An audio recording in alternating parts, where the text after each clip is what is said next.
Hey gamers, today we're going to review the expansion for Dream Home, 156 Sunny Street. Let's check it out.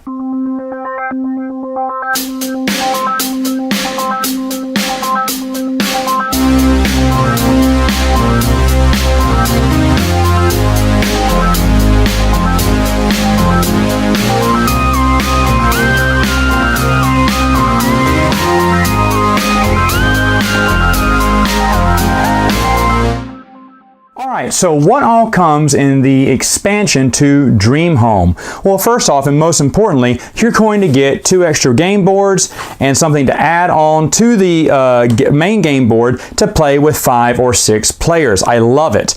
They give you more score tracking sheets. They give you more cards for the additional players you're going to have. It also comes with more tokens of more things you can add to your home, which is super cool. And then it comes with these 2 little extra things you can place in the game. First off are these blueprints. There's a 3 and there's a 5-point blueprint.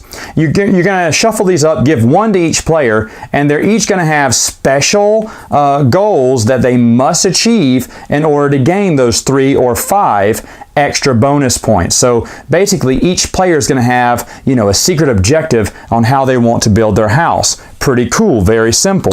The game also comes with a way to play solo as well. And another cool thing they have is guest. And guest, what you're going to do is you're going to shuffle these and bring out 2 of these guests per players in the game. And each one of these guests are going to come with a value and a number of cards that you must have in your home. Like you have to have a living room and a playroom. If I have both of those, I may get this guest. And on your turn, you can grab the guest if you have the necessary cards. You only grab 1 guest per turn, and each player, the maximum you can have is 2 guests in your home. And as you see, the card has different combinations. Sometimes the harder they are, like this one, the more points they score. So there are several different guests you can have in the game, and like I said, it is 2 per player. And that's what comes in the expansion for Dream Home. One quick note here, I got 2 little mini expansions here I wanted to talk about very briefly.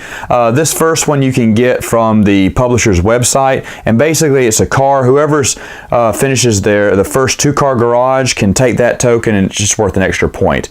The Christmas tree expansion you can also get on their website, or you can go to the Board Game Geek store and get it.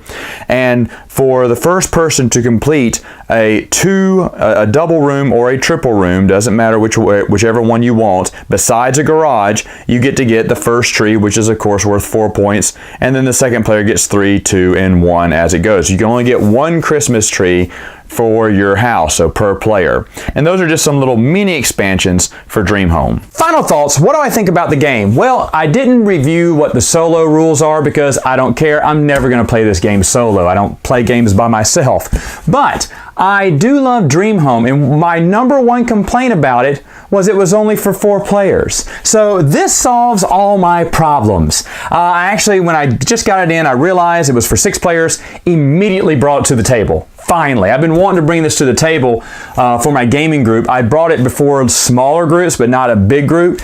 And so I finally did, and I love it. The little 2 extra stuff, the blueprints, everyone was working on the blueprints. It adds I would always play with the blueprints because it adds a different aspect to the game. Now everyone's going for certain goals, not just going for the biggest thing. You've got multiple goals to achieve, and I love that. Having the visitors come over to your house, that's fine too. You got to be aware of it. A lot of my friends, when we were playing it, they weren't aware that they had the cards to take one of the visitors in till the very end, and sometimes you get stuck with the low point ones. So there is some strategy there as well.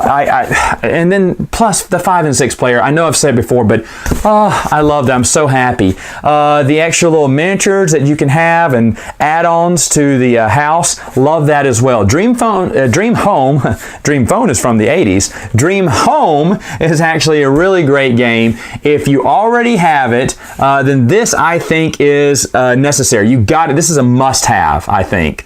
I will never play Dream Home without this, and I love the 5 to 6 player aspect. So yes, this one definitely worth my time. I was a little worried about it because, I didn't know what they could do different for Dream Home, but making it 5 and 6 players and the stuff they did for it is really good. I just wish they would have been able to fit all the 5 and 6 players into the insert of my original one, but that's just a small complaint. Anyway, folks, that's all the time I have for now. Until next time, gamers, dream on.